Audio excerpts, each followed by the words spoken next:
for the beer radio you've been looking for. This is the show that dispels myths, tackles the toughest topics, and makes no apologies for geeking out on beer. Hosted by two guys that drink before they think. Jamil Zainasheff and John Palmer. This is Brew Strong.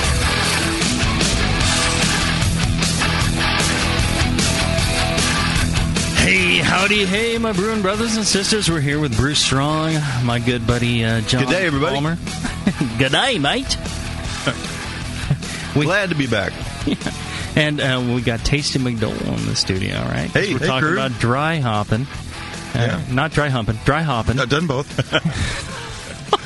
Fond memories of each.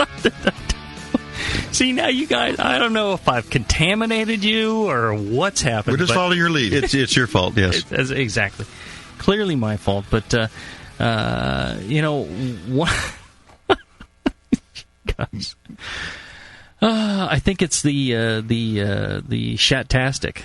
It's, I think it is. Chad's really freaking awesome beer that I've drank about a gallon of at this point. Yeah, I believe he dry hop this with Simcoe, among other yes, things. a lot of Simcoe, and he cut out like the Warrior and Columbus and things like that, which he didn't. I don't know, because you didn't have access to it. You know, with the hop shortage. I wouldn't give him the hops. Yeah. Tasty, yeah. He's got the hops. He just doesn't distribute them out. It's like, well, you're brewing my beer. If you're brewing something else, he would have cut loose with the hops. But you're trying to. It's already better than mine. Muscle in on the tasty territory. You're in trouble. Speaking of which, John Palmer and we went to Australia. That's right. For the very first Australian National Conference. And a fantastic time it was. Absolutely. But one of the guys at club night, they had a club night, and one of the guys there, he's like, Jamil, try this. Tried it. Really nice beer. Very tasty. Well brewed. Guy knows what he's doing. He said, look, tell Tasty this is his recipe. The only comment I had, I think it was really well done. I think it was a little sweeter than your version. Yours is really dry, and I told him this, and just because a lot of people can't handle any sort of realistic criticism. I mean, Tasty, you're one of the very few. Yeah, I'll take all you got. I think Shat can take it too. Yeah. And I thought this guy, since he's he appears to be a disciple of yours, he talked about brewing many of your recipes. Yeah. And having great success, and he was very proud of the fact that he brewed this recipe of yours, and I tasted, and I've tasted your beer a number of times, and again just a little sweet, and I think it may have to do with the malt choices he had available to him. He had to go with something a little darker as well, but a very good beer. Cool. And that whole club night scene, the whole beer scene in Australia. It's really similar to here, really. Oh, yeah, and they'll tell you, well, I think we're 5 to 10 years behind the U.S. beer scene. Well, maybe, but, I don't think... Maybe in terms of the number of microbreweries or something, but I'll tell you, there's some really good stuff. I don't think I think you come over here, you're right in there. I think there's plenty of brewers here not brewing as well as they do in Australia, and not brewing the variety that they're brewing in Australia. So I think the Australians knocking some great beers out. Yeah. Well, I had a lot of American-style pale ales there that were spot on. I mean, very, very good. Little Creatures, it's like Sierra Nevada, but done a little bit better. Mm-hmm. Yeah, and Matilda Bay, too. Yeah, that was one of my favorites. Well, and, I went around, a friend of mine took me around to a couple of breweries, and I tried various things, and there was the spectacular beers. And I warn everybody, we're going long here on our waxing eloquent, our waffling on. We're going to waffle on for probably a good half hour. But they deserve So if you don't like that, just fast forward, and we'll leave you behind. But we've got to give props to our brothers in Australia, brothers and sisters in Australia. That's right. That are brewing. And a friend took me around to the Holgate Brewery in Woodend. Oh, yeah. And there, I tell you, one of the beers that I thought was spectacular, that would be a spectacular beer here. People ask me, what beers have you had that you really liked? That's one thing about Australia is, how many times did you get asked, Yeah. What do you think of Australia? Are you having a good time? Do you enjoy it? You know. Yeah. Are you gonna stay? Are you gonna get a chance to see things? Like, yeah. Right. You know, there's like 200 people at the conference. I must have been asked 400 times. How do you like Australia? How you like Australia? And I tell you, I love Australia. It is one of the Me too. great, and physically. All right, buildings and land and all that, it's fine. It's, I think you could find that in other places in the world. Sure. But the thing that makes Australia great is the people. Yeah. The people are so friendly, warm and funny and kind and, all the great things you want somebody to be, you know. Completely, you felt completely at home, just hanging out with your friends, right. hanging out with your mates. Yeah. And, it was just a great week. And more so than just because, people are thinking, well, that's because you're at this beer conference and beer people are that way. Well, yeah, they are, and maybe they're a little more friendly than the average Australian. But I'll tell you, the average Australian is very friendly, very kind. You go into any shop or meet anybody on the street, and they're just great people. So. I was walking out to the Queen's Victoria Market, or Queen Victoria's Market there, and I'm just asking what's available and chatting with people. They're really friendly to help and point things out, share a little bit. Well, and so we went to this Holgate Brewery, and I tried the Temptress there, which is their cocoa porter, chocolate porter. Oh, really? Absolutely stunning. Just stunning. Not good, not great, stunning. It had just the wonderful chocolate, slightly sweet up front with a real viscous kind of creamy body, and then this beautifully dry finish. The perfect dry finish that when you get not overly dry, not harsh in the slightest way, but dry, just almost like kind of powdery dry, and late in the palate. And after you've swallowed this, and had a chance to appreciate it, you're going, I'm ready for another. I'm ready for another taste. I could gulp down dozens of pints of that. Yeah. Just wonderful. Absolutely fantastic. A couple other great beers I had there. Two Brothers Growler, which is American brown ale. They're like, well, maybe this is not as hoppy as you like in the U.S. They believe that we brew everything really hoppy. Yeah. This is more along the lines of a smaller Moose Droll. Oh, yeah. Same malt character. Mm-hmm. Oh, wonderful. Just fantastic. Great malt character. And then Bridge Brewing. Oh, I'm messing it up now. And then the guy... I'm not sure and the brewer. I met the brewer and tasted his Saison. Fantastic. It could have been a touch drier, but just the flavor profile, just a thing of beauty. And he also had an IPA that I really liked. It was a little too crystal malty for me. It would do great in the Midwest and the East, where they like a more crystal character in the IPAs, and not so much here. Not the West Coast, but technically brewing, just flawless. Yeah. So I had a couple of really good ESBs too, where they had the malt character, the fermentation character, and had the bitterness that I thought the ESBs were really, really good. Yeah, just fantastic. Well, and at Holgate, I met what became my two mates, which is Peter Simons and Barry Cranston. Yeah. Two great guys, great brewers, right? And they went around with me.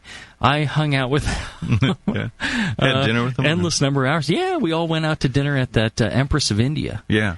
There, which was a great place. Been there like 40 years. And there's pictures of like Cher when she was young, and Neil Sedaka, all with this guy who was a fighter pilot for the Indian Army. Or Indian Air Force, and got shot down, and his arm all messed up in Pakistan, and it was just the food was spectacular. Yeah, and that's one thing about Melbourne, I think, is the food. Yeah, so good. No matter where you go to the local sandwich shop, and it's great stuff. Mm-hmm. Yeah, definitely. That was a wonderful city, and just the experiences we had were great. I think it's colored by the people. Again. Yeah. Hanging out with Peter and Barry was fun. Yeah. It was absolutely one of the best times I've ever had. We went around to a number of pubs, and we just sat there and we had some beers and talked, and the people that put on the conference were really did a wonderful job at organizing that and getting us. They put us up. They chauffeured us around. I got to give big props to Andrew, who headed the whole thing up, and John as well, and Phil. Phil was wonderful. All those folks were absolutely wonderful, and I feel like they've been thanking us for coming over. But but still. I really have to thank them. I think we're the ones who should be, most Definitely. appreciative of this this whole conference and everything we did. And,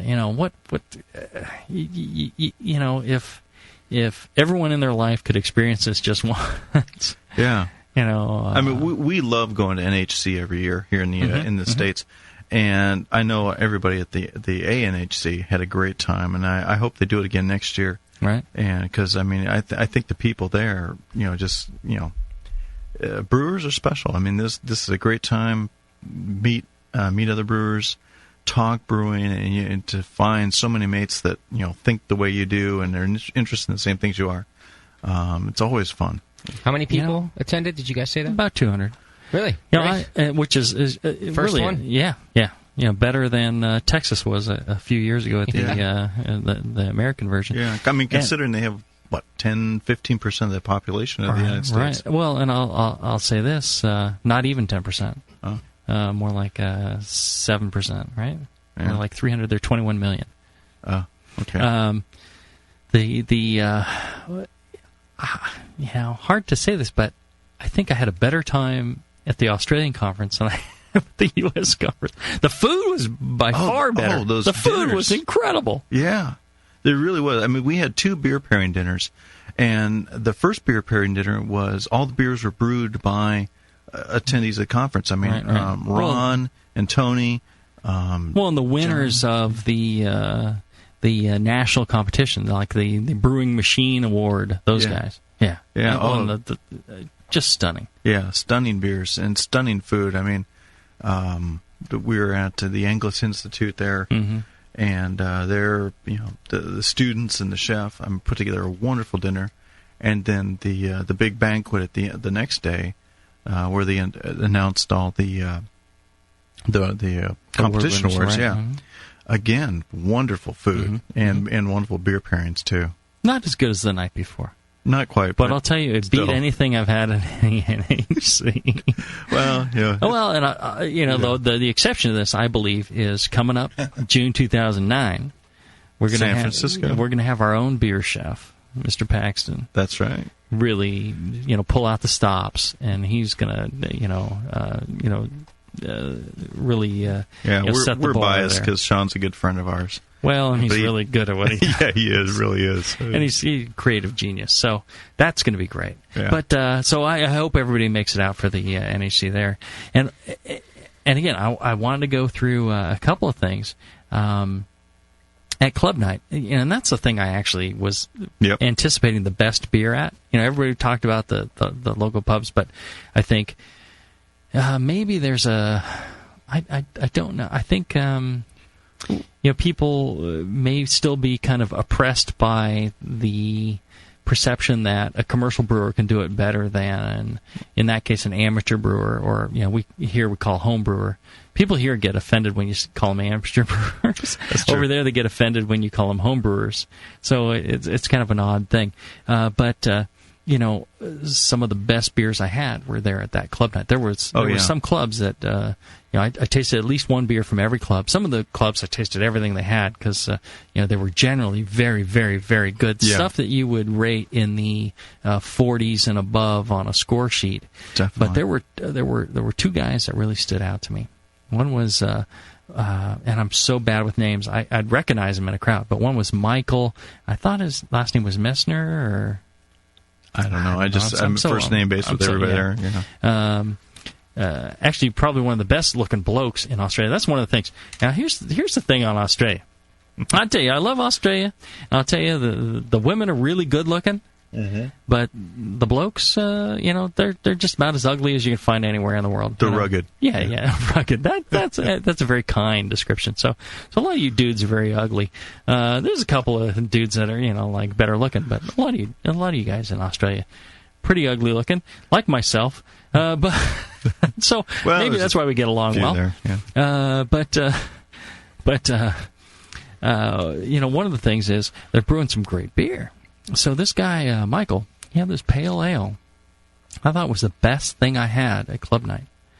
Absolutely stunning. It had all the... I actually took a picture of the guy.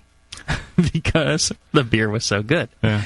And you had this pale ale with this really rich mouthfeel, just the right amount of maltiness, and then great hop character all throughout. Right balance of bitterness and a nice aroma, and really fantastic.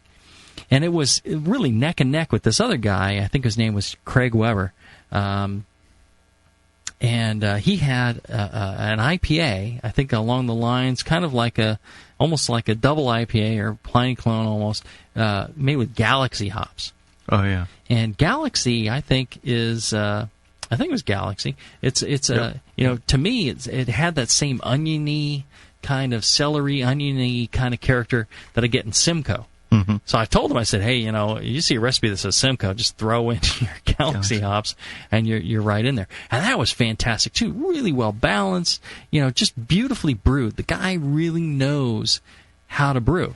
And when they asked me about the beers, they were interviewing me for the beers at the end, and I mentioned these two beers. They go, well, yeah, of course you're picking the hoppy beers. You're from the U.S. I'm like, no. No, I'm picking these because they were the best brewed beers. These guys have the best brewing talent of the folks here in the auditorium. There are other people who are winners, but their beers were, I thought, so-so. These guys, they really know what they're doing brewing-wise. And lo and behold, come to the the award ceremony. This guy Craig, he was a runner-up for the essentially the best overall brewer award for the most awards. So he won quite. So my thing was, look, I'm just picking out the best brewer, and I don't know if there's some relationship to brewing hoppy beers and best brewer, but maybe these guys who are curious about more styles and pushing the envelope, maybe they're paying more attention to a lot of other things. And brewing really hoppy beer is an expensive proposition anywhere you go. So maybe that's part of it. They're putting more care in the beer because those were some fantastic beers. I really enjoyed I had been very curious before we went down. How are the level of homebrews in Australia going to compare to level of homebrews we see here in the United States? And pleasantly surprised to see that they're neck and neck. You got some great brewers in Australia that really understand their ingredients, really understand the process. I think in general, the two of us, Jamil, you and I noted that a lot of the beer styles or examples of style tend to be a little fruitier. Yes. In Australia versus the United States. And whether that's yeast character that they're generally brewing with, or temperature, fermentation temperature, or maybe the hop variety like Galaxy and some of the New Zealand hops, which tend to be kind of a fruitier profile, more fruity floral aromas in essence. Yeah, I think there's some of that, something to be said for that, but I think it's also fermentation. I think the acceptability of fruitier fermentation is higher in Australia, around the world, than it is here in the U.S. Yeah, in the U.S. we have a super clean, ale that's almost akin to a lager. And I think, around the world where they're brewing ales, not necessarily Germany, but around the world where they're brewing ales, ale character is acceptable, which right. Go figure, an ale should taste like an ale. So I think that's part of it, and that, if we brewed something more along the lines here, we'd say, well, do I need to pitch more yeast? What do I do to get this, these esters under control? And we're looking for a super clean kind of profile. But I did taste a couple of beers that I'm telling you would rival American pub brew right here. The best of it as far as fermentation quality and malts and everything else like that. Yeah, definitely. All right. So, was that all about Australia? I think what we're going to cover today is... I saw a possum. You saw a possum in the... In a tree you in the also park. nearly stepped on a couple of people making out in the park. That's true. I was trying to just do a little stargazing one night, and I almost stepped on some people. But Wait, we don't have to go to break now. What's that story? Simply, it's actually quite boring. First time in the Southern Hemisphere, it's like they got different stars down there, and I should look up and looking at them. Looking at them. This is the Palmer household type of... Okay, so there's like some ancient dinosaur that like, looked at particular stars. Right. And, it's going to be one of those stories. So I don't know why you're asking. My fault. We're focus on the naked couple. That's all. You actually tripped over a naked couple? No, they weren't naked, but they were getting there. Yeah. Can we say they were just for the purposes of the story? Yeah. Yeah. Right. Okay. You need to know how to embellish stories here. And can we also say they were young and hot and not like old and retarded? That is very true. Is it true? And there was a group of them even. Well, there were a lot of one of the great things about we don't normally edit, but I think about Melbourne is they got all these parks all throughout, scattered big parks. I right? see. Yeah. And so just about anywhere you are, you can walk through one of these parks. Well, people in their lunch hour, they go to the parks and have lunch and enjoy the sun when it's nice and sunny out.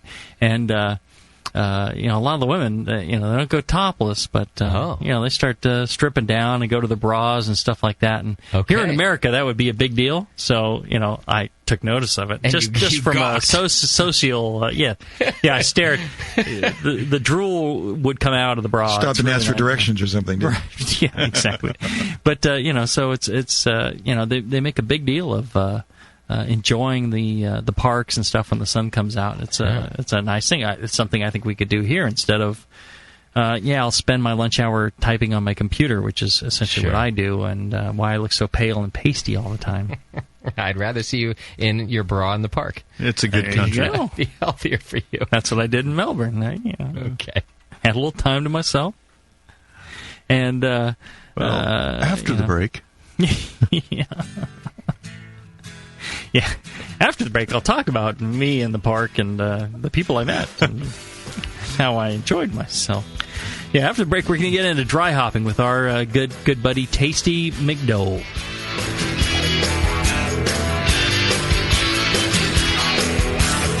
Brew right. Brew smart. Brew strong. This is Brew Strong.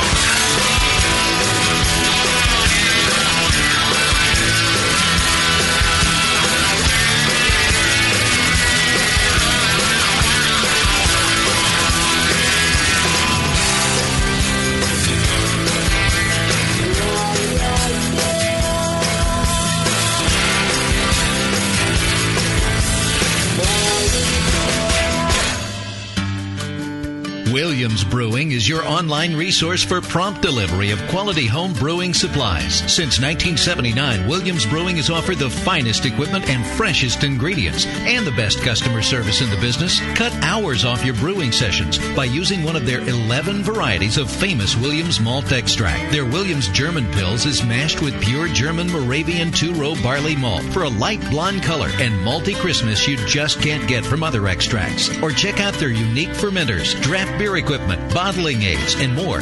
They even have their own line of precision hydrometers. Go to williamsbrewing.com to browse their vast selection and enter promo code BREW at the order checkout for $5 off your next order over $50. Orders placed by 3 p.m. ship the same day. Again, go to williamsbrewing.com and enter promo code BREW at checkout for $5 off your next order. Brewing is easy, the Williams way. What have you gotten out of a vial of White Labs yeast? WLP 001, Cal Ale, baby. 23, Burntondale. 008, East Coast Ale. Cal Common, WLP 810. It's gonna be WLP 400 with beer. I got a sweet hoodie for my vial. Huh? White Labs, your source for great brewer's yeast, would like to invite all homebrewers to join the White Labs Customer Club. Redeem your empty vials for great White Labs merchandise and products. Free yeast, glassware, t-shirts, baseball caps, sweatshirts, polo shirts, and you won't believe what you'll get for 5,000 vials. Members also receive a newsletter packed with White Labs updates and facts, interviews with professional brewers, brew your own clone recipes, beercook.com recipes, and customer club stories. The White Labs Customer Club. Save your vials and get in the club. White Labs. It's all in the vial. Live. Beer Radio. The Brewing Network. The Brewcasters. If you're just starting, don't be discouraged by all this stuff. It's so easy. Just throw it together. Put some sugar and some water and some yeast in there. Yeah. Beer. Brewing Network.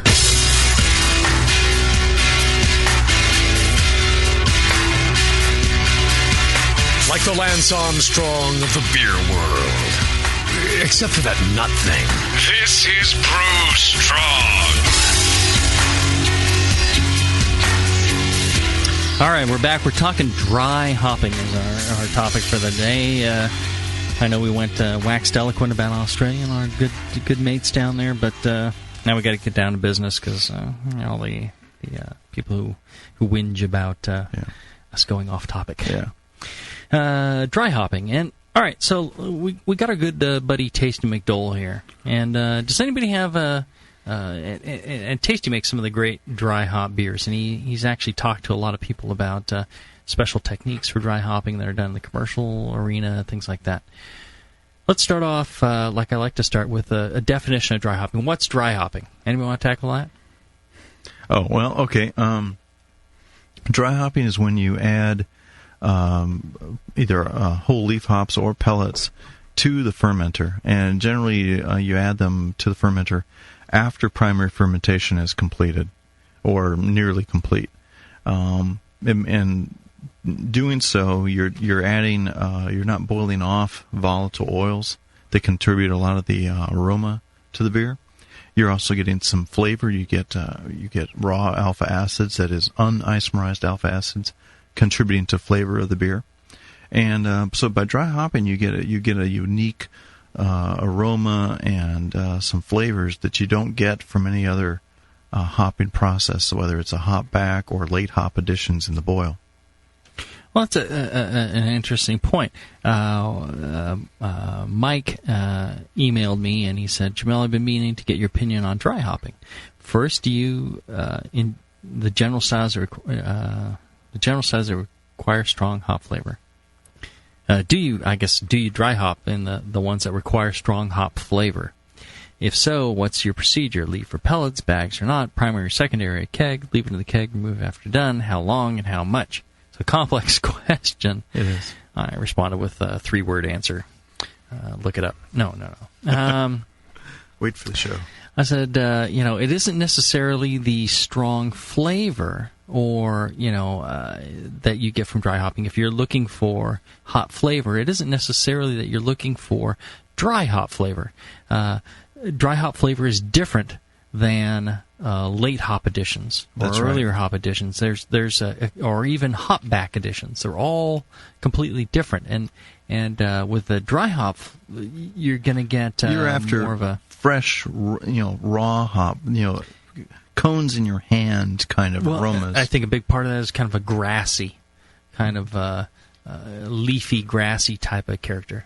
Wouldn't you say, Mike? Well, yeah. I mean, it might lean towards more vegetative. That's that hop is typically grassy. You're going to get that, and those that are like minty or perfumey, you're going to get that side of it too. But yeah, I mean, I think the difference between late hop, dry, hop back and dry is you really emphasize the aroma, the fresh hop aroma that you smell. Right. But again, I think you're right. But I think part of what makes us imagine it's fresh is that grassy, vegetal component that Mike's talking about. Right. That makes you think, fresh hop. Because I think a lot of the hop flavor and aroma, there's some aromatics that are driven off so quickly when you drop those hops in hot wort that they're gone that quick. Right. So some of those you're going to capture in the dry hop. But I think it's kind of that vegetal thing that that kind of lends to it. Yeah, it smells like the hops like they are in the bag before you use them. That's what that's the best smell of hops as far as I'm concerned. Yeah. And of course, once you boil them or put them under heat, that you get a different product. Yeah. But dry hopping, you get pretty much what you smell in the bag. Well, here's one interesting thing to think about as we talk this evening about hop aroma and dry hopping is that noble hop aroma is not dry hopped. That is a product of the boil. Yeah. And those long boil. Yeah, the long boil. 60-minute boil at least. Yeah. Those are epoxides and oxides of the hop oils and acids in hops that create those noble hop flavors that you are used to from German lagers and so on. But when it comes to fresh hop aroma with the hop oils like linalool and geraniol and terpenol and all these other fruity, piney, floral aromas, that's the kind of aromas you get from the oils and dry hopping. That geranium type of character. Yeah. You get to the floral. Well, I'll tell you this: the folks in Germany, I don't think they would ever dry hop. They think that's insane, because what they're looking for, and people who are keying on first word hopping and all this, they're talking about boiling the snot out of the hops to drive off all those flavors that you might get dry hopping. That's right. And getting rid of any of that character. They don't want that. They don't want any even late hop character. They want to boil the daylights out of it. So if you first word hop, you're boiling it even longer. You drive off all those volatiles that affect and make a less perfect hop flavor, right? So that's part of it. And the dry hopping, so if you're making like a German style, I don't think there's a German style that deserves dry hopping. Dry hopping is more of an English, American type of thing. Yeah, I would agree. And maybe an Australian thing now. Yes, that's very true. Right. Yep. Only where it's appropriate. So that was one of the questions that I got in from Jim, and he asked me, do you ever dry hop your American Pale Ales, IPAs? What other styles do you dry hop? What's dry hopping appropriate for? Mike, what would you say styles are appropriate for dry hopping? Well, obviously the American, APAs, IPAs, double IPAs, that kind of thing. Anything American? Anything, well, not everything American. I don't know, like sometimes like a beer that's like low in malt, low in gravity, I don't know, something like the hops might tend to dominate if you bring out the hop flavor by accentuating the hop aroma. It's like anything, like food. If it smells like something, it's going to taste more like that something as well. So Good you point. can, dry hopping a low gravity American ale, I don't think that's that appropriate. It kind of creates a conflict in there. I tend to dry hop a lot of my American styles. Not excessively, but I think in terms of my home brewing, compared to say standardized European styles and other BJCP, I like some hop aroma in my beers. Yeah, when I make for personal use as compared to competitions, I tend to dry hop more. Yeah, like for instance, my amber ale. I mean, when I make it for myself, I dry hop it pretty aggressively because I like that beer that way. But in competition, they kind of don't like it with that big hop aroma. Right. No, they're just weak in their judging skills. Sometimes I sneak it by, but not very often. Yeah. All right, so let's kind of get into how you dry hop, right? So we kind of understand what dry hopping is. Well, I'm sorry, before we go on to that, styles you use it. Do you ever dry hop a lager, Jamil? I've dry hopped Bohemian Pils. How'd you like it that way? No, it's not appropriate. Okay. People talk about the flavor and aroma, and we go overboard on it. But if you truly get the best examples of the style, I don't think you really get a lot of dry hop character in there. Okay. All right. So, why? You got a problem with that? No, just curious. You got a problem with me and my lagers and a little bit of dry hop in Helles, maybe, or no. You're screwing up your Helles. Kolsch? No, they're hard enough anyway. This is why I do the style show and John's on the technical Brew Strong show, because clearly he's just a freaking heathen. I'm a maverick. I'm going to punch you in the junk after this. All right, so and back to what I was talking about, trying to keep this on track. How do you go about, and you realize this is the third show, and there's like many pints of Chad's Shatastic in me. So things are going, and everybody here, so it's going down the tubes. What's the process of dry hopping? Mike, run us through what you think is the optimal process. I've got my wort, I've pitched my yeast.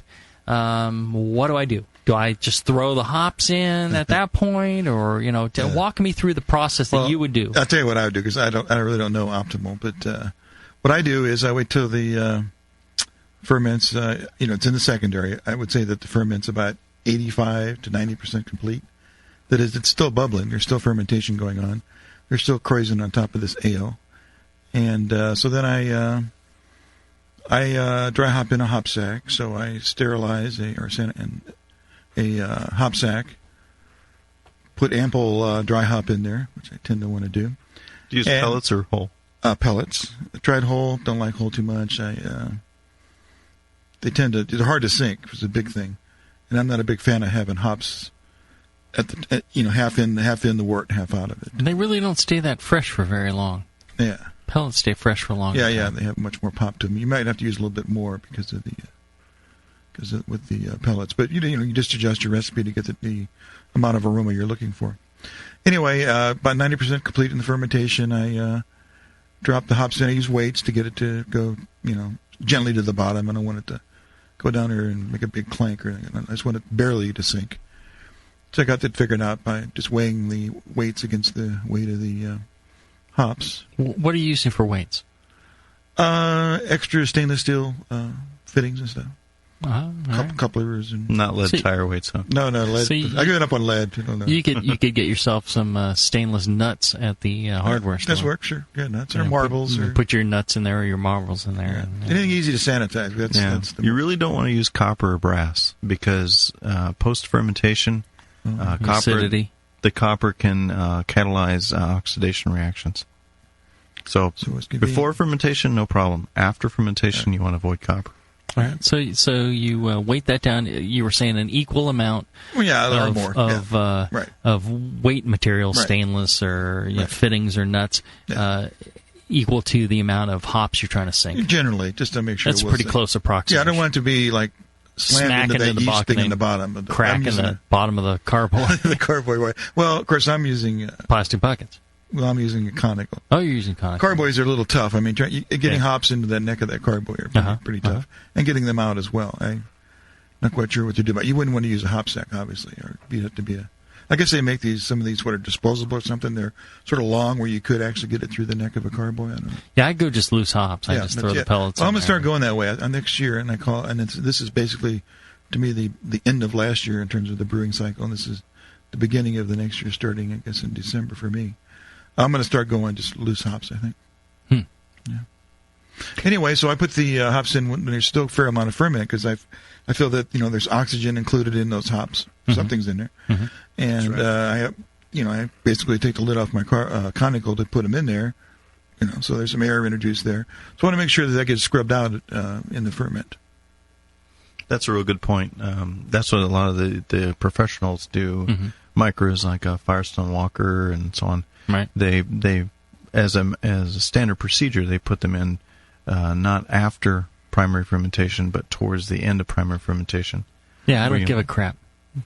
Okay. That's my procedure. Really? Okay. Well, if there's yeast in there at all, they suck up the oxygen so fast that I don't think it really matters. Okay. I may be wrong though. Tasty's not a bad theory. Yeah.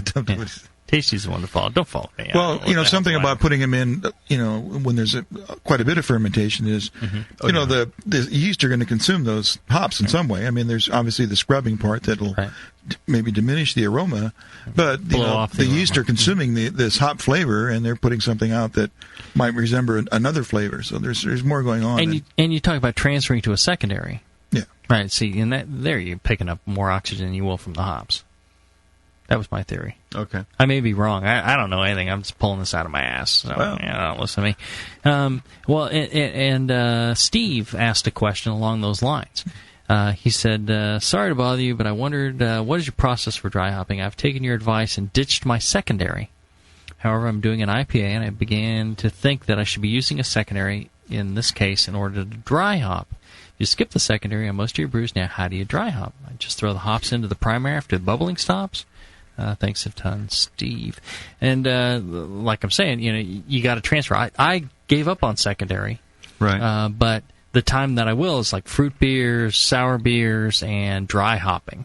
And like Mike's saying, when it's towards the end of fermentation, maybe 90% complete, you rack to your secondary and add your hops, and go from there, right? I do a unit tank. I don't transfer the secondary. I'll drop the yeast in the true. So you don't have the pickup of oxygen there, like I do, transferring carboy to carboy. Mm-hmm. Yeah, I don't do that. Yeah, I'll take the I'll kind of represent Firestone here. We talked about having Matt on the show tonight. Talk about the dry hopping that they do in Firestone Walker beers. He couldn't make it, but I do have a presentation he gave at the Southern California Homebrew Festival a number of years ago, and they tend to remove the yeast plug prior to dry hopping, but they are usually within like one Plato. That would be like 4 points of their terminal gravity. So there is some some active fermentation. He still likes going the on. CO2 evolving as well. Right, and help scrub out the dissolved oxygen. The yeast are a little more active. They're taking up oxygen, which he feels is from a professional brewer's point of view is very important for stability, beer stability. He recommends relatively short contact time and relatively warm temperatures for dry hopping, something along that 65 F, 20 C, and 3 to 4 days contact time, and then they move the beer after that. But I think otherwise, I would go with maybe dry hopping in the primary or at the end of fermentation, or maybe rack into secondary. But again, the reason you would rack it off the yeast mass is that was a nice one, to get that way your alpha, which will adsorb onto your yeast mass, and a lot of these flavors and aromas can be carried out of solution. You get that yeast out of there first, and you don't lose as much of your dry hop aroma and flavor to your yeast. Yeah. The resins and acids of the hops will coat the yeast as well. That's right. You're looking at repitching. It's one of the reasons that your pitching rate affects bitterness. So kind of getting off track here, if you pitch more in a beer and you have more cells, it's the same mechanism that people believe hops prevent bacteria from breeding and protect the beer from infection. It's the same mechanism. So the yeast, the resins coat the bacteria cells and keep them from replicating and getting more bacteria. It's the same thing. It coats the yeast and reduces the viability of the yeast as well, but that tends to pull out bittering and other flavor compounds out of the hops. So the more yeast you have in there, that's going to affect your overall flavor. So Mike, after you've dumped your bit of yeast and you put your hops in there in a sack, weighted with stainless to just drop to the bottom. What are you doing temperature-wise, time-wise? How do you determine how much dry hopping to do versus time versus temperature? It's got to all be interrelated, right? And recipe. Yeah, it has to be. So, I just try to,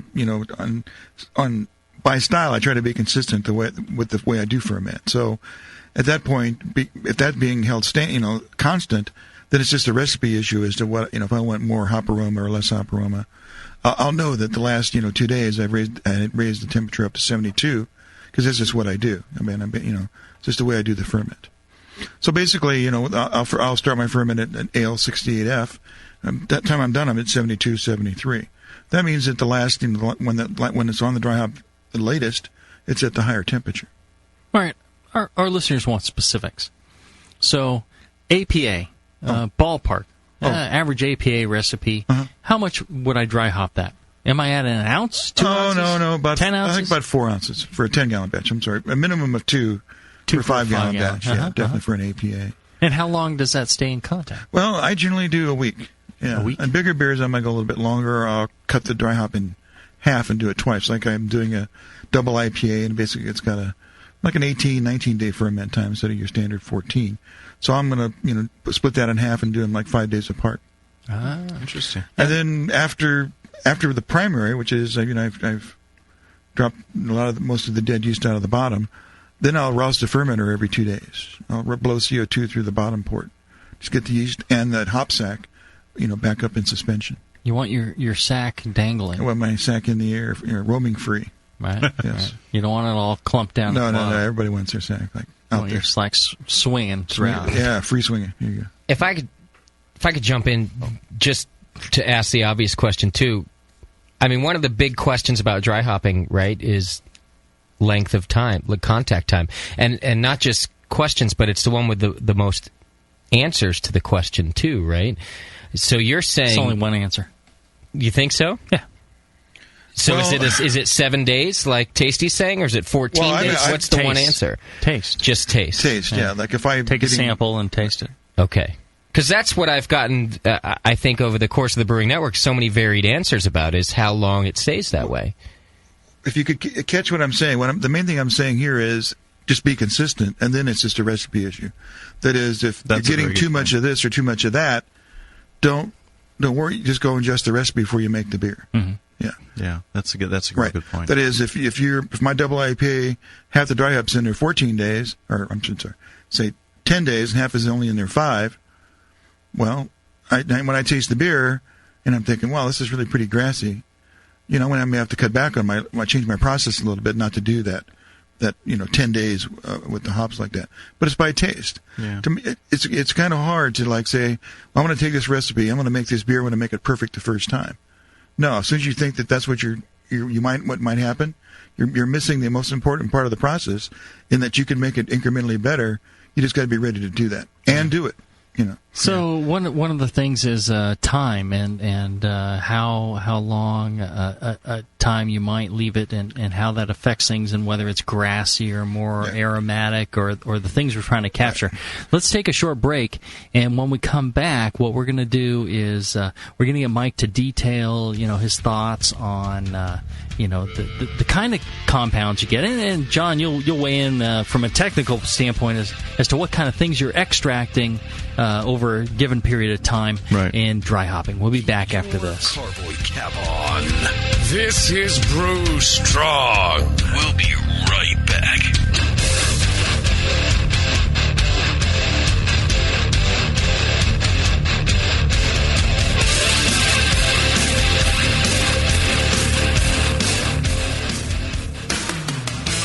What's good for the earth, good for your body, and great for your brew?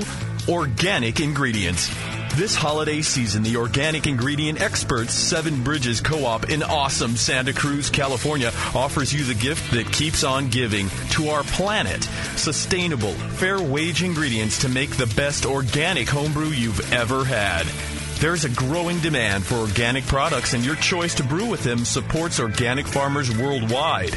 Brew organic, and you'll brew excellent beer that is free from chemical residues and genetically modified organisms, and you'll help contribute to a better world. If you're looking for organic ingredients, Seven Bridges offers a huge selection of USDA-certified kits and raw ingredients, from 8 ounces to 50-pound sacks of grain, whole and pellet hops, and all the equipment you need. Seven Bridges, the organic homebrew experts since 1997. Visit www.breworganic.com. Attention homebrew shop owners at Fermentap. They know you're tired of buying the same old gear that everyone else has. That's why Fermentap offers the newest and most cutting-edge brewing equipment known to man. Since 1998, Fermentap has been leading the fight against the boring and mundane by offering strange, unique, and just plain smart equipment. Like their stainless domed false bottoms. Never deal with the floating plastic hassle of other false bottoms again. And since they're made from stainless steel, they'll last a lifetime. Fermentap's line of copper wort chillers are the best on the market, designed to cool your wort faster and more efficiently than other immersion chillers. They actually invented the equipment to make these chillers not only work great, but look great too. How about a fantastic line of ingredients, including vanilla beans, sorghum extract, blue agave extract, hop bitterness extract, unique wine yeasts, green coffee beans, sake kits, all stuff you can't find anywhere else. Fermentap carries all the standard products and equipment you need as well, such as all-grain systems, stainless hardware, kettles, carbonation stones, you name it, they've got it. Fermentap's entire line of products has been helping retail shops meet the demands of their customers for nearly 10 years, and they want to help you too. For more information, see them on the web at fermentap.com or call Jason at 1-800-942-2750. Fermentap, better beer through innovation. Did you know that every day a brewcaster goes to bed hungry? Did you know that brewcaster is silently calling for the help of people just like you? Do you know that every day the unicorn and the rainbow have to blow sailors for loose change? For less than the cost of a half-calf, quad-shot, venti extra hot soy milk, triple pump, hazel, low-fat foam, double-cupped macchiato a day, you can help starving adults in Pacheco. Your love can be felt for as little as 7 cents a day. Visit thebrewingnetwork.com/donate to sign up today for as little as $2 a month. Private first class in the BN Army. Buy your way up the ranks as corporal, sergeant, ranger, or colonel with an easy-to-do monthly donation that keeps brewcasters alive and your favorite internet radio station broadcasting. No donation is too small to help those in need. Can't you find it in your heart to share your love with a brewcaster? In return, you will enjoy the wealth of knowledge that comes with every episode of the session, The Jamil Show, and yes, even that other show. Thank you for listening, and please sign up for your donation at thebrewingnetwork.com/donate today. You're listening to the Brewing Network.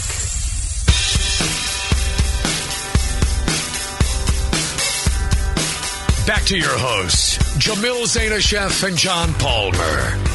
Putting the testicles in technical. This is Brew Strong.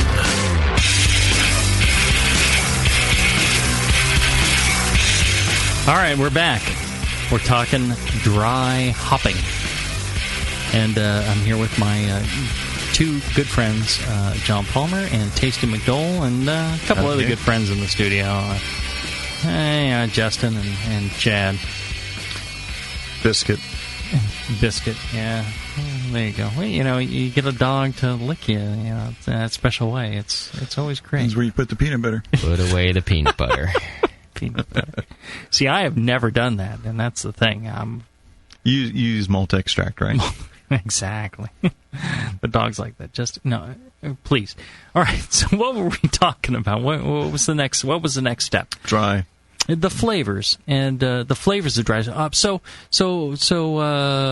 Tasty, you were talking about, if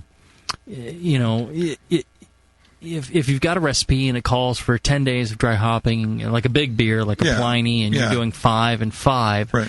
Maybe you've tasted the result and it's too grassy, you said, or too vegetal. Well, no, I'm not saying that. That's what I'm doing. Right. But I'm saying if I'm tasting the beer or having good palates like your own taste it, and if they, say, taste a little bit this, a little bit that, I think about, both my process and my recipe, but I always like to hold the process as pretty much constant as I can. Because that I can do repeatedly. So what key indicators tell you to go less or more time on the dry hopping? Well, I guess the main thing I look for is, am I getting the effect that I want from the amount that I'm putting in? Sometimes I'll put in a lot of other dry hop, and I'm not really getting a lot of hop aroma. And those situations, I tend to question what's going on. And that's why I'm changing my process this year. I'm going to take them out of the hop sack and just going to let them, You're going free. I'm going without the sack. Free hopping. I'm going free hopping. Let's talk ingredient a little bit too, because that can have a profound effect. Today's high alpha varieties generally have more oil, per pound or percent weight than the older varieties. So when you're looking for lots of hop aroma impact to your beer, you get a more pure hop aroma by dry hopping with a small weight of high alpha hops than you do with a larger weight of some of the traditional hops like I don't know, Centennial Cascade. Yeah. So. And if you're getting, if you notice you're starting to get that grassy or a tannic, phenolic or polyphenol, tannic or astringency out of your dry hopping, that's an indication that you're putting too much hops in for too long. Yeah. You can improve that. You can bring it back to the aroma side by going with a higher alpha variety with more oil per weight, and put less vegetal matter in your beer, and a shorter contact time. Yeah, what I'm doing in most of my beers is a maximum amount of a low alpha dry hop I'll put in is about 3 ounces. These are 12-gallon batches. After that, if I want more dry hop, I go with the higher alpha, possibly one that's already in the beer. Could be the bittering hop. I've done that many times. Just use the bittering hop as the dry hop. Yeah, a lot of today's high alpha rye have very nice aroma characteristics. Yeah. Simcoe. Well, according to us here in the west coast of the U.S., you go to other countries, they think we're crazy. But I tell you, a little cat pee in my beer, that's a nice thing. Those flavors and aromas, maybe they're not traditional, but gosh, they're so exciting. And when balanced with a proper malt character, that can be a fantastic beer. And, just open your mind and don't... It would be like, somebody serving you snails. You think, wow, that's a garden rodent or, garden pest. Properly done, properly grown, probably, balanced with other things you're appreciating, it can be a fantastic experience. So don't assume right off that any particular hop aroma is a negative thing, right? Right. That's true. And I think that's one of the great things we've done here in the west coast of the U.S. is experiment with those hop flavors and, this is a bittering hop. Well, what does it taste like? If you're going to throw it in just for bittering, well, what does it taste like? That is a good question. I think that's a great point. Look for hop aromas. I think so often in the past, homebrewers have said, well, I'm gonna dry hop in the keg, and I'm gonna leave those hops in there for months as they slowly consume that keg, and that's when you start getting a lot of the tannin extractions and the vegetal and so on. If you're gonna dry hop in the keg, limit the contact time. Limit it to a week or so. Well, put enough in that the contact time of a week or two is more than enough. Yeah, right. Yeah. And keep it in mind, if you've got the beer at 35, 40 degrees, you're not going to get that much extraction out of it. Right. The extraction's going to be better at warmer temperatures, like at fermentation temp. Or room. Well, here's a question from Mike. Michael, the subject was Pliny the Elder clone question. I presently have my clone in a 6.5 carboy. I usually use CO2 to push my beer from a carboy into a bright keg. With this clone, would you recommend continuing this method and just dry hopping in the keg, or flush a carboy with CO2 and dry hop in there? I told him, there's such a huge amount of hop material that goes into that Pliny clone that you're going to want to do it in a secondary. Normally, but for me, I'll do it in a keg. If I'm tossing just an ounce, or especially like an English beer, like a bitter, where you only need a tiny bit. It's not about bold, huge hop flavor. It's like some floral aromatic backgrounds. Like you put a half an ounce in a keg of a mild variety. That's okay. That can sit in the keg, and it's not a big deal. You can rack from keg to keg. There's not that much material. But on something like the Pliny clone, is this an acceptable putting in the keg, or do you need to go carboy? Well, if it goes in the keg, it pretty much has to be in a hop sack, which is going to, the more constrained they are, the less, efficiency you can get out of those hops. They got to move around, I think, You want them swinging free. Swinging pretty much. You don't want your sack too tight. No, tight sack's not good. And there's so much, like you say, so much vegetative matter you're putting in there that I think you want to be able to get them out at some point. That is, as soon as you do something in the keg, you're sort of faced with the problem, well, how do I get it off these hops? And that's where dental floss comes in. Exactly. You can hang it in and pull it out. That works good. Hang it in and pull it out. Yes, right. Kind of like a teabagging. Exactly, teabagging. Yeah. Or you can rack off that into another keg, which sometimes is a pretty good thing to do. It's like screw strong. Racking off or teabagging. I'm sorry. Are you in a different show? We're talking dry hopping here. My fault. Your mind's in the gutter. You and Bob Hansen, you're just like in the toilet here. What's the matter with you guys? That's true. We're talking serious brewing information. Yeah. We just repeat the information, and somehow it takes on a whole different color. You're right. My fault. Carry on. Yes, exactly. All right, so I got another question from Xiao Pro or Herr Hiller. Either one. I don't know what the hell the guy's real name is. But he was saying, so he's trying to time his American Pale Ale for competition.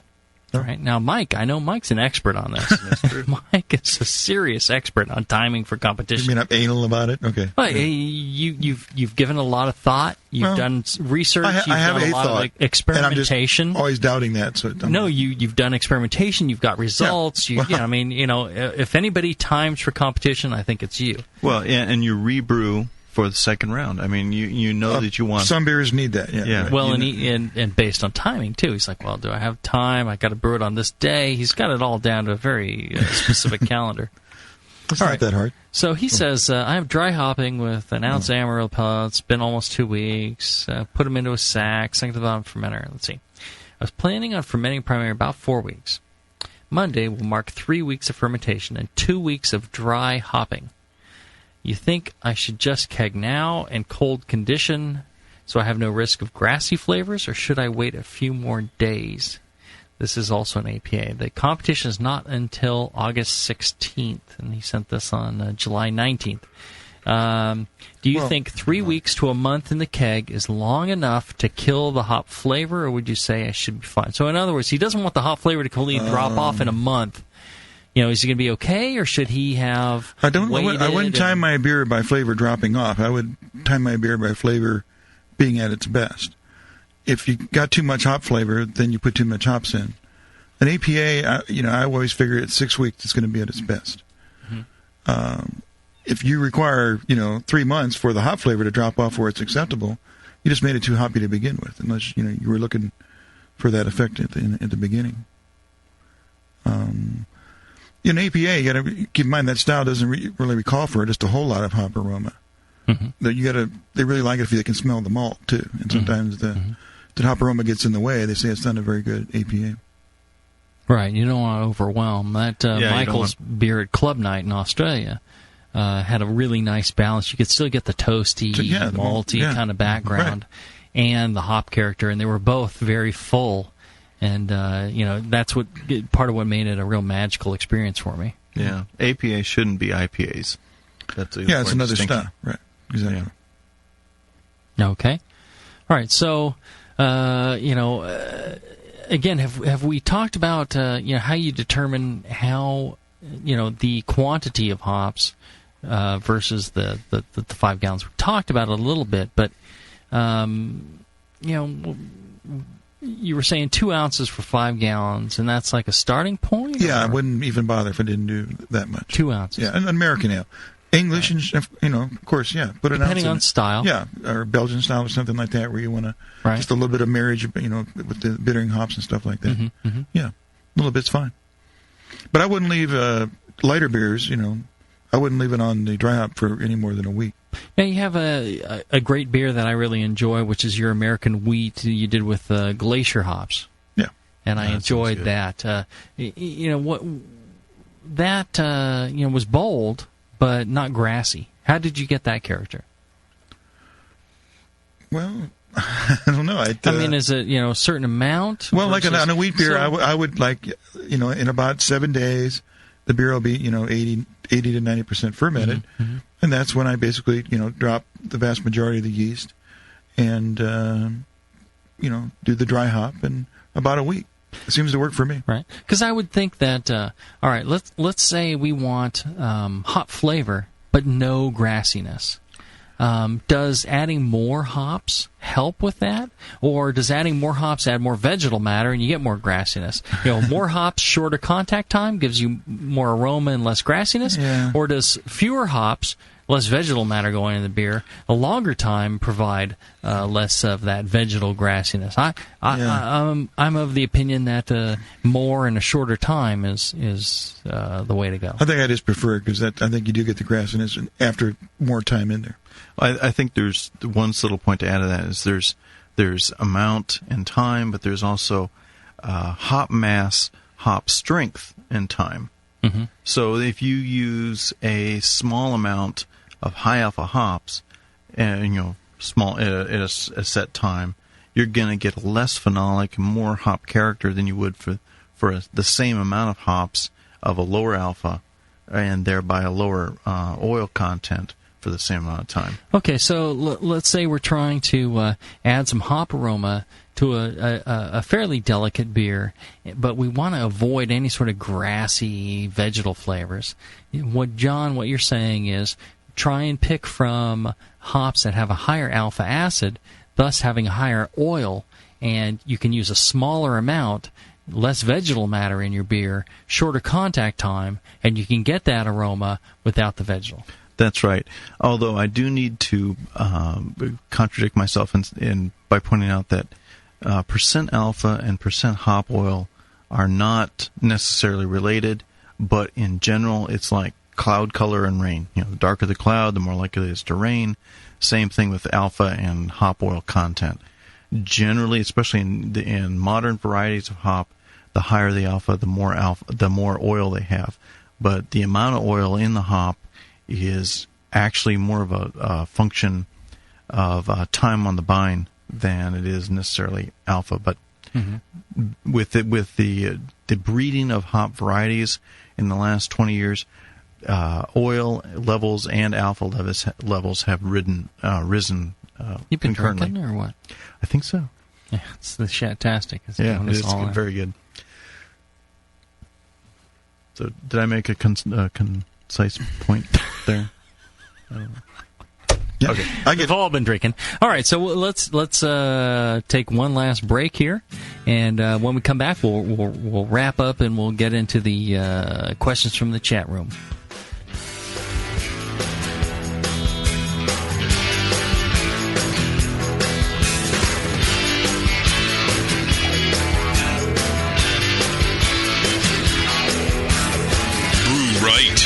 Brew smart.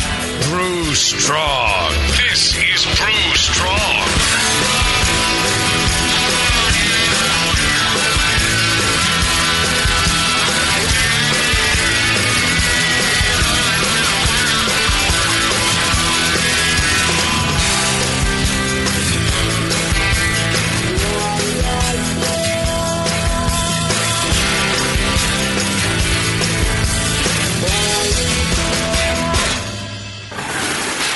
Hey, Push, the new brewery's looking good. Thanks, Finn. Piece by piece. Well, let's fire her up. Whoa! Is that a new kettle? Yeah, just got it brand new, but paid half price. What? And that blade scale? 40% off. The new tap handle? $5 instead of $13. Got a new regulator for the brew stand, too, but $5 instead of $25. Dude, where are you stealing all this stuff from? Where else? The More Beer deal of the day. Announcing the Beer, and More Beer deal of the day. Every day, a new fantastic deal from big items to small that will blow you away. Boil kettles, carboy carriers, sterile siphon starters, digital timers. Watch morebeer.com every day for a new deal, and you just might find the item you've been waiting for at a price you cannot believe. Hurry, because stock is limited on most items. And that sweet Guinness cap, let me guess. The More Beer deal of the day. Yeah, I knew it. Come on, let's brew something. Find the More Beer deal of the day at morebeer.com. Celebrity voices impersonated. Hi, I'm Sean O'Sullivan, the brewmaster and co-founder of the 21st Amendment Brewery and Restaurant in San Francisco. 6 years ago, Nico Freccia and I opened the 21st Amendment on 2nd Street with the intent of bringing back the local neighborhood brew pub. Well, the neighborhood has really changed over the years, but the 21st Amendment still remains a great place for people to meet over a terrific meal and a tasty pint of beer. In the past, the only way you could enjoy the 21st Amendment's handcrafted beers was at the brew pub.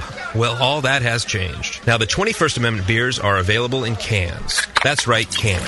When was the last time you had a great beer in a can? Well, that day has come. We're offering our world-famous Watermelon Wheat and 21A IPA in cans. Cans are a better package than glass because cans keep the beer fresher longer, but you can also take cans to places where bottles can't go, like the beach, lake, golf courses, and sporting events. So join us in the revolution to take back the can from the big breweries and crack open a cold 21A craft beer in a can. The 21st Amendment, 563 2nd Street in San Francisco, just 2 blocks from Giants Park. Okay, I rolled a 15 and I get a +2 from my yeast starter. No, sorry, you failed your roll. Your beer is infected. No way. You had to beat a 24. It's schizosaccharomyces. This sucks. I just failed versus oxidation. Our party is fracked. Doug's the only one left and his beer is a Berliner Weiss. What's this? A tea party? Hey, this is a brew session, man. Get lost. Is that an actual beer? Yeah, I crafted it. I don't really use the dice anymore. I'm a 10th level beer nerd. Are you a 10th level beer nerd? Does your significant other know the difference between an Irish red ale and a Flanders red ale? Do you burp, strizzle, spalt, and fart Y yeast 2308? Then you're in good company at Northern Brewer. Northern Brewer has all your beer nerd needs, ingredients, equipment, and knowledge 24 hours a day at northernbrewer.com. Plus fast, cheap shipping, only $7.99 for the contiguous USA. And check out Northern Brewer's huge selection of dorky beer kits, including the socially awkward Patters beer and the sci-fi convention showstopper number 8. Make 10th level at northernbrewer.com. This is www.thebrewingnetwork.com. Sit down next to it, grab yourself a paper towel, and watch those yeast have sex. You're listening to the Brewing Network. Back to the beer guys that make other beer guys look like wine guys. Brew Strong.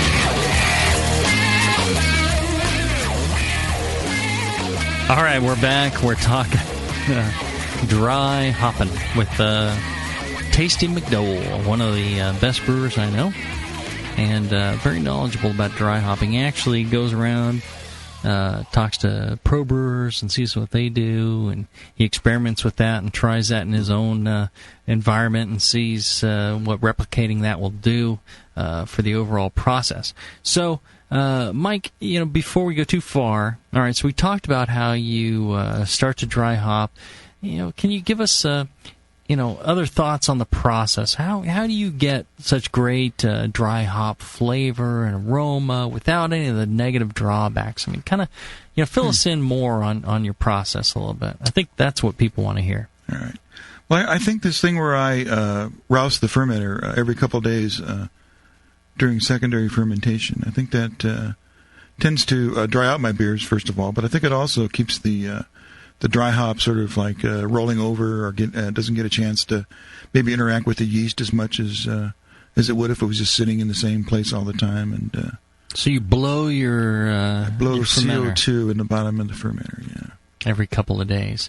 Now, somebody using a carboy or a better bottle or a plastic bucket, could they? I do some of that. Yeah, I just pick it up carboy and just shake the hell out of it. Get it going. Kind of get it agitated, get that stuff back up in solution. Be prepared for sometimes if your beer is fermenting cold or under a little bit of back pressure, maybe because you're pushing a blow off tube or something like that, you may have some CO2 in suspension.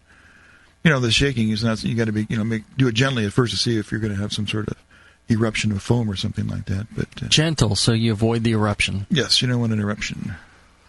But I think it's something that I think helps a lot. It seems to clean up the beer. Maybe some of the stuff that's left over from the dry hop that that extra fermentation is maybe eats up the grassy flavor. I don't know, but I do tend to get really nice, clean hop aroma in most of my beers. I think the agitation will help the polyphenols complex and settle out. Okay, cool. And when some people will say, well, wait a minute, when do you ever rack your beer? It's going to be, once this thing settle out of a beer, I've seen it, you can shake it up, and in just amazingly quick time, it just seems to fall right out.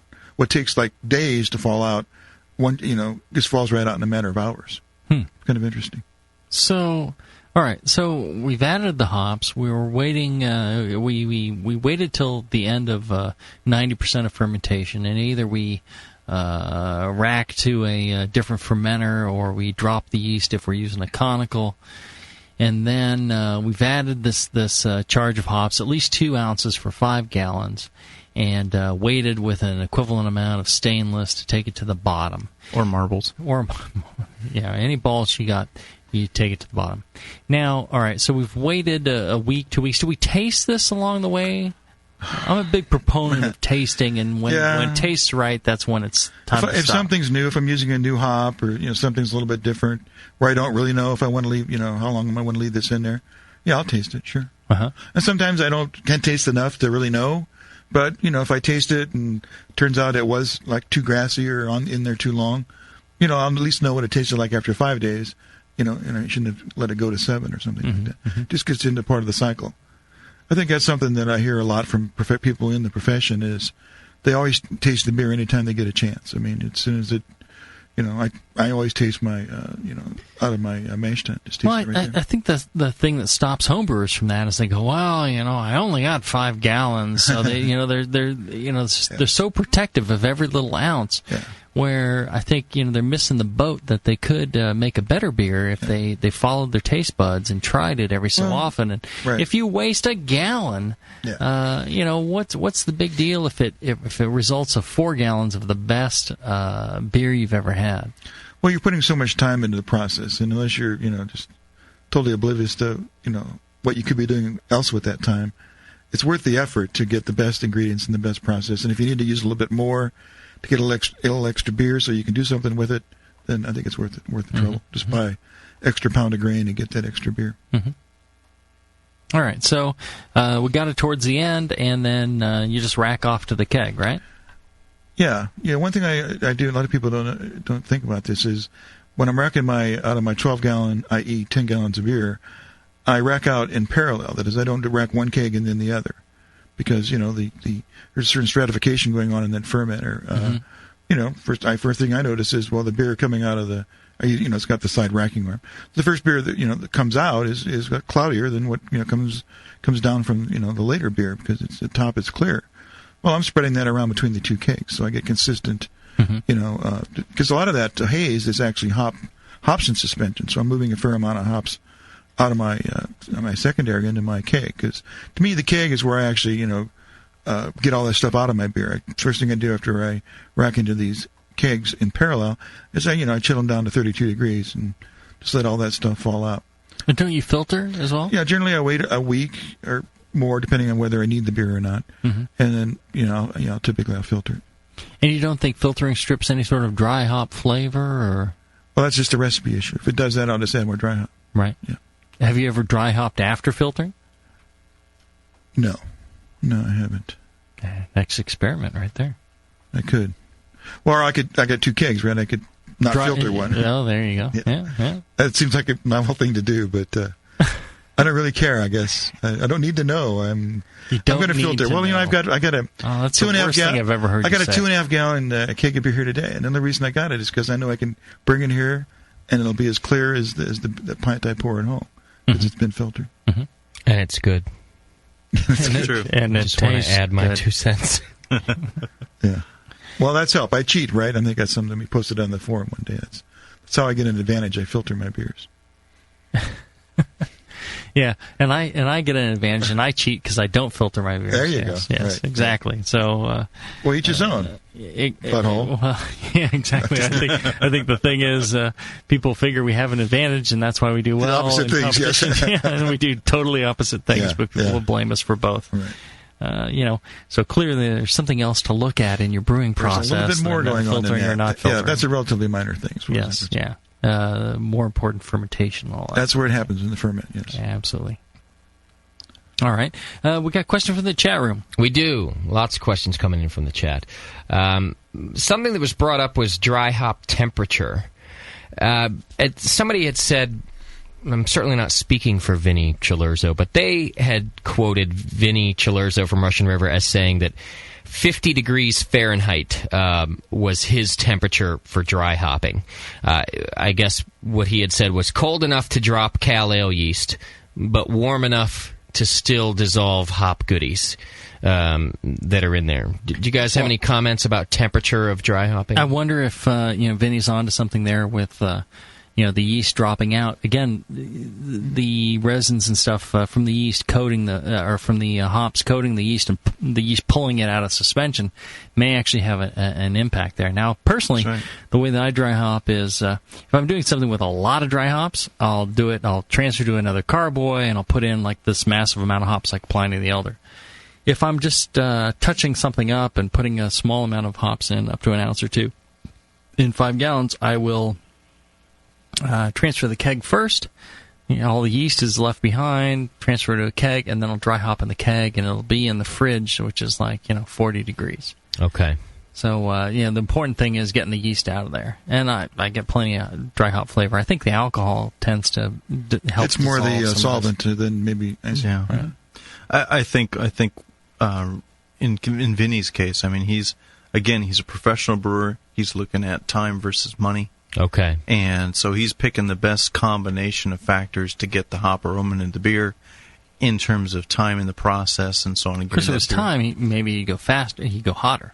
Right. Yeah. If you had time to drop the yeast first and warm it up, put more hops in, less hops in, or whatever. Right. I mean, we have a number of factors that we've talked about here today where you manipulate those factors to your advantage, and I think in a professional brewer sense, a case, they're looking at money and time is kind of driving that which factors they use. So maybe isn't ideal for us because we don't have the same constraints. Not necessarily. Or he could do the recipe adjustment. He may have to do it at 50, but he uses more dry hop to get the effect. Yeah. I mean, he's probably doing it at 50 to get it out of his very valuable 68 degree fermenter.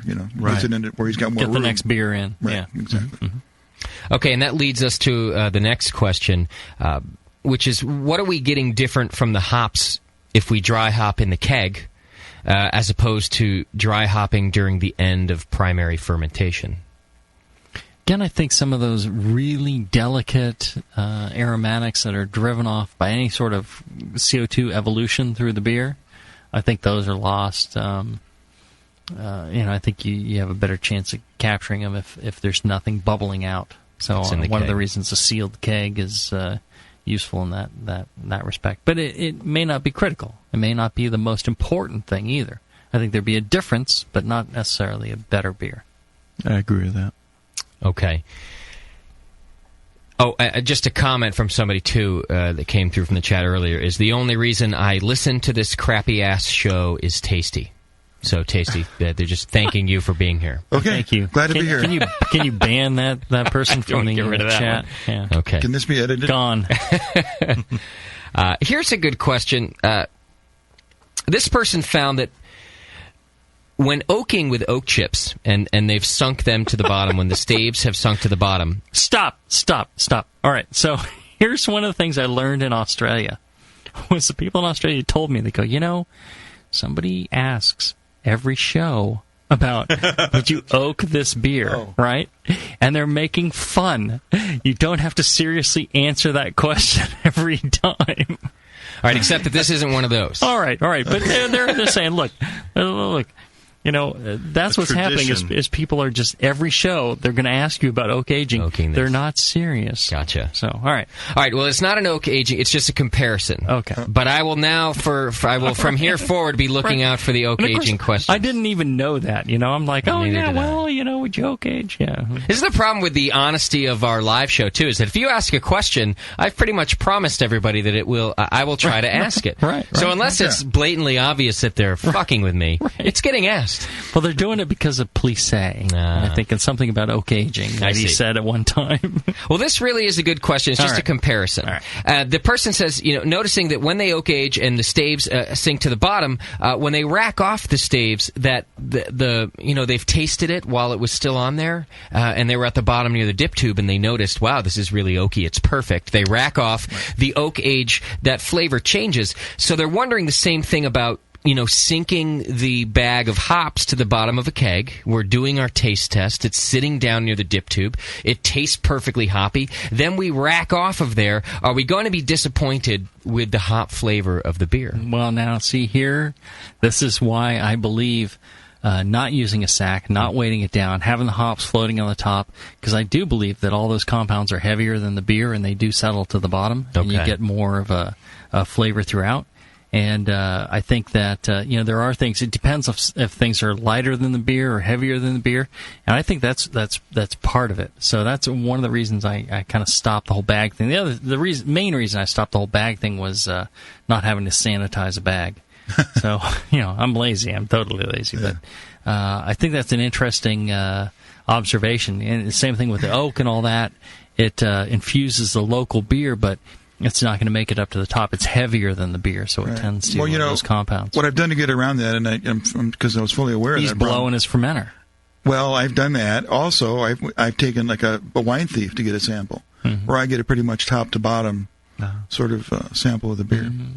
Because when I'm trying to decide, get it off the oak or leave it on the oak, I got to do that. Otherwise, So swirl the carboy or the keg. Stir it up. Whatever. Like I say, don't. What I found, blow CO2 through it. Yeah, is that once things settle out, once they precipitate, you can shake it up and they precipitate right back out. Mm-hmm. Yeah. Okay. Yeah. Once it don't be afraid of big enough insolubles. Right. They've whatever they've done to make it. They do it. They're ready to go again. Yep. All right, another good question. What about, and does anybody have any experience with dry hopping with wet hops? Is that something anybody's ever done? Tasty. I've never used wet hops. Oh, I thought you did. No, I have not. I haven't either. I've heard of people doing dry hopping with I thought you did a harvest clone. Yeah, so you dry hop with wet hops. The only thing about that is bacterial and wild yeast load, and you're gonna end up with some sort of infection in your beer, or a pretty good chance of it. If you're going to use wet hops, otherwise, so you want to put them in the last a minute or two of the boil to kind of stun everything that's on them, because every piece of plant matter out in your backyard is covered in wild yeast and road dust, and if you just pull that off and throw it in your beer, you're going to get an infected beer. So that's one of the reasons that the harvest ales and the wet hop beers, they throw the hops in at the last moment. The pelletized and all that, they go through some serious heat. Now you could use regular dried hops, but again, the kilning tends to kill off, I think, a lot of the sanitizes them to some extent. Kill off a lot of the wild yeast and stuff. Okay. And the last question is a question that I have. Tasty, you always talk about this especially, but everybody does. A nice hoppy beer is something with a lot of hop aroma, hop characteristic. Age is not the best thing for that beer. Those characteristics drop out quickly. Same with the dry hopping characteristics. Or is it I guess what I mean is it the same compounds and the same profiles that you get from dry hopping? Do those drop out just as the ones that you put in the boil? Yeah, I think it's about the same as late addition, hop flavor. I don't notice that the dry hop aroma and flavor is dropping out any faster than a late hop addition. Okay. But it does drop out, and to me, at least in my taste, I get staleness is what I'm getting out of aroma that's gone away. So I mean, I consider dry hopping a beer is pretty much giving it the kiss of death. This is a beer you don't want to be drinking in 4 months as soon as I do the dry hop. Now, other people could have different results. I've had different results. I had some beers today that I bought a long time ago, and they were hoppy beers, and they were 8 months old, and I opened them, and they tasted great. But just in general, and maybe I'm just noticing it in cake beer, once it drops off, I'm just disappointed in it, but I think it's more that it tastes, somewhat stale. Okay. And that's it from the chat. Other than to say, I hope you guys recap the alpha acid conversation that Jamil and John Palmer that you guys had together, because I think it was really good. It was a question from the chat if alpha acid has to do with our dry hops. And between the two of you, Jamil, you did a great job of summarizing what Palmer was talking about in how alpha acid might affect the quantity and the length of time and all of that with dry hops. So good coverage on that, and just want to make sure you put it in the recap. And that's it from the chat. Thanks, chat. All right, so if I could remember what we said, that would be great. If not, at this point in the recap, you could just rewind, yeah, listen to it again, and you're all set. I think what we were talking about was, John, you had mentioned the higher alpha acid the hop, the more oil it generally has, and I was saying. If you have a lighter beer, you want to avoid some of the grassiness or vegetal. Select from the varieties that will give you the appropriate flavor. Select something with a higher alpha than a lower, and try that because you can use a smaller amount of hops. You'll avoid some of the tannin load, the polyphenols, the grassiness from same amount of time. Let's say it's a week. If you put in 2 ounces of a low alpha, or let's say 3 ounces of a low alpha, low oil hop, you're going to get more tannin extracted in that time from 3 ounces than you would have, say, 2 ounces of a high alpha, high oil hop. And so you're going to end up with a cleaner aroma hop character or a dry hop character from the higher alpha variety because you got less vegetal mass in there.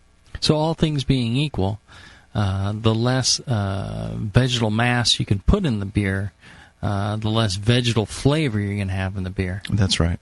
Same thing with contact time. The less you can have for contact time, the less you're going to start extracting those tannins, which are slower to extract than the hop oils and stuff are extracted fairly fast. Yeah. And all the other compounds and stuff are extracted fairly slowly, so the less contact time you can have, the less vegetal and tannins you're going to get in that beer. So, if you wanted to shorten your time from a week to a couple 3 days, you could increase the amount of hops by an ounce and still get that much more flavor and aroma out of that hop with less vegetal. Because all those vegetal and tannins are extracted over time. It takes a certain amount of time to extract those versus if you dip the hops in and pull them out, you'd get some hop flavor, but you wouldn't get any tannins or vegetal. That's right. Right, so there's some sort of a time zone in there in between. One of the things that Mike emphasized was that I don't know what he emphasized. Yeah, I don't know what I was talking about. I was drinking and didn't pay attention. No, shot testing. Oh. One of the things he emphasized was the need to agitate the hops throughout the beer. It's very helpful because, again, I think like one of the listeners mentioned, you get this settling of the hops at the bottom. Go ahead and stir it up. Don't worry about it. All the things if you're worrying about clarity, all that stuff's going to drop right back down that you're stirring up. Anything that you're anything really fine, you're not stirring up anyways. It's already in suspension, so it's not necessarily. But by stirring, you get that hop character homogeneous, and you know that when you're tasting that beer and say, okay, this beer is ready, that you're getting a clear picture of the entire beer, not just the stuff at the bottom by the dip tube. Yep. Okay. Definitely. And then the hopping amounts that we recommend. Mike's saying, you really don't want to go for a hoppier beer. And generally when you're looking at dry hopping, if you're looking at something like an English style, you're doing a half ounce or a quarter ounce or something minor for a short period of time, and just to kind of brighten up kind of the hop character. If you're doing a West Coast American style, American brown, American amber, APA, IPA, and where your starting point is really 2 ounces per 5 gallons, or because you want to smell that 56 grams per 48 liters is where you're kind of where you're starting from. Or no, I'm sorry, not 48, but 56 grams per 20 liters is where you're starting, or 19 liters where you're starting. That's your starting point, and that's going to give you a lot of the character in a certain amount of time. If you have a large load that you want to deliver, perhaps it's best to split it up, Mike was saying. Let's say you want to do 10 days of dry hopping. Instead of putting the whole thing at the beginning of the 10 days, you do 5 days, rack off of that, do another 5 days, and you're getting those brighter hop flavors without the vegetal, without the tannins and all that stuff, and you're gonna end up with a better overall beer. That goes, right? Yeah, more complex hop aroma. Mm-hmm. Yeah, get a double dose. Let me ask a question here. So you mentioned earlier, Mike, that you sometimes would tend towards using the same hop as the bittering hop for your dry hopping. Now, what about adding more complex flavors? How many hops should we use in a beer? That's a good question. If we're they're. And I'll start with my take on it, and you can correct me where I'm wrong. But my thought was always, all right, you can use as many hops as you want if and only if they are all kind of in the same family. Yeah, if you use too many hops and they're all, citrus, evergreen, fruity, noble, spicy, and you start picking, hops from all the spectrum, you're muddled. You're not making a good hop flavor. You're making a muddled mess. Yeah. You can go ahead and use 4 different hops, but they all need to be in the same family. Right. So keep your hops in the same hop family. Am I correct here? No, definitely. That's a definite dark line in the sand there. You don't want to mix families. You want to keep them the same. And what I found with for instance, this I've got several beers, and everybody knows about them that have like 6 different hops in them. Those are pretty hard to, those tend to get muddled. It's kind of hard not to with that many different hops. Mm-hmm. But one thing I tend to do is to have like dominant hops and then background hops. Mm-hmm. That is, I don't have like a lot of dominance being added at the same point. I might have 2 flavor hops, but one is sort of like higher alpha, more dominant, and the other's more of a background hop. All right, so wait, we're in the wrap-up here, but, all right, how do you... Well, I'm getting out of the wrap-up. How do you pick, what's going to be dominant, what's going to be... There are certain hops that have distinctive flavors that they just, nothing tastes like them, like Simcoe, Northern Brewer... Simcoe, kind of oniony, celery. Northern Brewer is woody, minty, and minty. Summit. Columbus is kind of piney and cat pea like. Right. So I don't. I let one of those dominate. I don't put 2 of those kind of hops in at the same time, or even in the same beer. Sometimes. Or in equal amounts, you might put one as a sub-note. Yeah, one to be the background or the foundation for the other. Yeah. That's where that hop flavor wheel in Brewing Classic Styles may come in handy. There you go. Mm-hmm. Yeah, buy a copy of Brewing Classic Styles if you're listening to this, and we'll sign it. Yeah, we'll sign it. John will sign it. I'll sign it. You get a sign it if you buy it from the Brewing Network store. Right. You get a sign by both of us. Or you meet us in Australia. Or in Australia, John Preston at Grain and Grape. He has probably about 20 Brewing Classic Styles that are signed by both John and myself. Neat. And signed copies of How to Brew also. And How to Brew. Wow. Yeah, that's not an important book. I didn't really care for it. It was all right. Yeah, bathroom reading, right? Oh, yeah, hold the door open. Yeah. Were you done? Oh, you're wrapping up? I was wrapping up, but Justin left, so we really can't end the show. Yeah, that's true. That's the important part. So he thought we were going to wax on for another 20 minutes. I see. He left in a huff, maybe. Yeah. He's got his panties in a bunch. I get it. It's that time of month for him.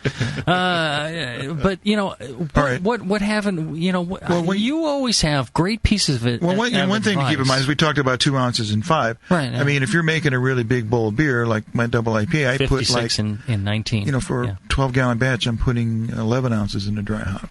Wow. Okay. Yeah. Well, it depends on the beer. I don't, here's the question I don't think I asked earlier was, is it possible to over dry hop a beer? Is it possible to put too much in there? Yeah, probably is. Yeah, I assume so. I don't know what that limit is. I never... All right, so let's say you put so much in there that you don't see liquid anymore. It's like hops all the way to the top. Can't get it out of the keg. I think most American pale ales would like, from top to bottom, it's filled with hop sludge. And, you got to put like a dip tube with a strainer on there to suck it out. I think you got to have the malt character, the alcohol, to hold that. Because, I mean, I've had bong water IPAs where there is so much resin. Bong water. It's so much resin in that beer that is just, it coats your tongue, coats your throat. You can't taste any malt. I mean, it has to be a beer style like double IPA. Where they can hold up to that. Yeah, they can. You've got the higher alcohol to cut through that. Otherwise, it's just. All right. So I suppose if you're making some minor. If we go beer, overboard here, but essentially, all right. So tasty. Your tasty beer is a serious beer with a lot of hop flavor. Yeah. Now, I don't know. I think you could hop that like you do the Pliny the Elder. I think it'd still be okay. I think there's a certain. It won't be a very good APA, but it would be okay. Right. Yeah, well, I think it'd be great. Well, it'd be too much hop aroma. I don't think you can have too much. I think one of the things that happens is there's a saturation point where the hop resins and oils are no longer going to diffuse into the liquid. They're going to just drop out. I don't think you're going to get any more solubility. Mm-hmm. There's a saturation point where it's not going to happen. Your tasty pale ale. I mean, how much dry hopping do you put in that? I think it's like 3 ounces or something like that. Yeah, so I mean 3 ounces for this beer, this tasty and chatastic, versus 11 ounces for a double IPA, and 2 ounces for an American pale ale, just a typical American pale ale. I mean. Yeah, there's a lot of other hops though in there they marry up. I mean, what if I have a lot of late addition in that beer, Mm-hmm.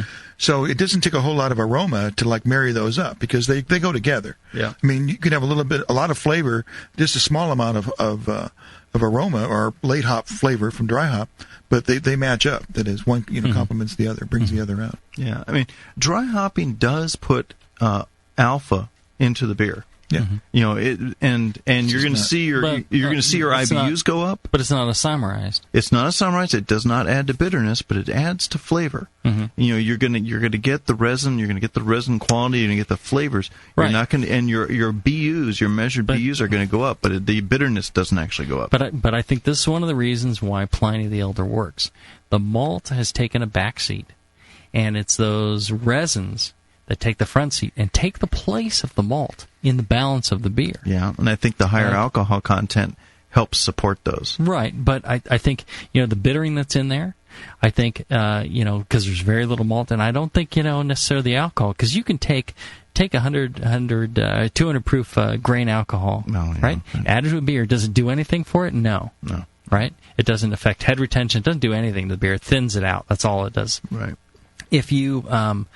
But I think, those resins start to take... Well, this is the genius of Vinny at Russian River, is that those resins start to take the place of that mouthfeel of malt and the sweetness of malt and the character of malt.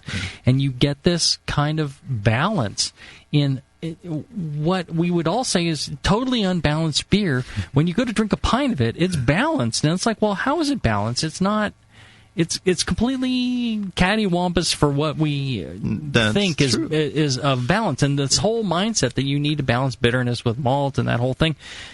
He's balancing it with these resins, and it's totally unusual. I'm totally blown away. The mouthfeel, yeah.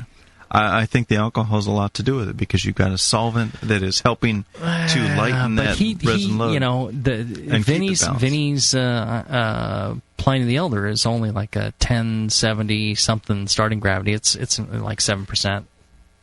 Well, it still works. Yeah, but it's not like you need a huge amount of alcohol. I'm convinced. We agree to disagree, but Justin is he's run out of tampons and he's got to go. And although the word of this show, if soil load was earlier today, yes, cattywampus is this show's word. Why, thank you. All right. So we did the wrap-up, and then we waxed on past that. This dry hopping has been very satisfying for me. You mean dry humping or dry hopping? And Tasty, what's this beer that you brought in the keg that we've been drinking? It's a Märzen. That's that organic beer that I made for the Seven Bridges competition. Doesn't taste like a Märzen to me. Well, it's about 20% too hoppy. Too hoppy. Too hoppy. I see. But I do like it. I've had a few glasses. It's like a hybrid. I never would have said Märzen, though. No. Well, because most homebrewers are brewing like this overwhelmingly sweet, malty version of it, and it's not like a good classic Märzen like what that is. It's too hoppy, but I would tell you the malt character is perfect, and the fermentation is perfect. It's Tasty, of course. Tasty knows what the hell he's doing. Right. He's a good brewer. Yeah, I wouldn't bring him out if it wasn't. Okay, so that's the show, and the next show that's going to be coming up is Hot Side Aeration, by request from our good brothers in Australia. I've seen her dance, yeah. John Preston, he's like, hey, look, you got to do Hot Side Aeration, so that's our next show. We're not even waiting. That list of shows we have, screw that. Hot Side Aeration is going to be the next one. Hate to say it is. And, if you get a chance and you're browsing around the Brewing Network, there's a great forum, lots of people to chat with and answer questions for you. But, important in that it helps fund the programming that you're listening to is you can go to the Brewing Network store. You can get a book, Brewing Classic Style, signed by both John Palmer and myself. The only place you can get it, other than Australia. And then there's the black hop grenade shirts. All of us love those and love to wear them. And they're going to have these really great glasses by the time you hear this, if you're listening to podcast. Go to the store and pick those up. And It'll be a great thing for all. If you get a chance, sign up for an AHA membership. We've got the national conference coming to San Francisco in 2009, and AHA membership gets you a big discount. It helps support homebrewing and homebrewers all over the place.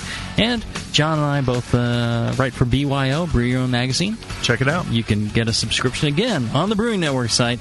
And the only reason we mention this is it helps you, it helps the Brewing Network. A few dollars go that way, and you can keep us going by doing that. And I think it's all good stuff, or I wouldn't mention it. All products that I enjoy, or I'll call it the way I see it. Anyways, thanks for listening, and we'll see you in about a month.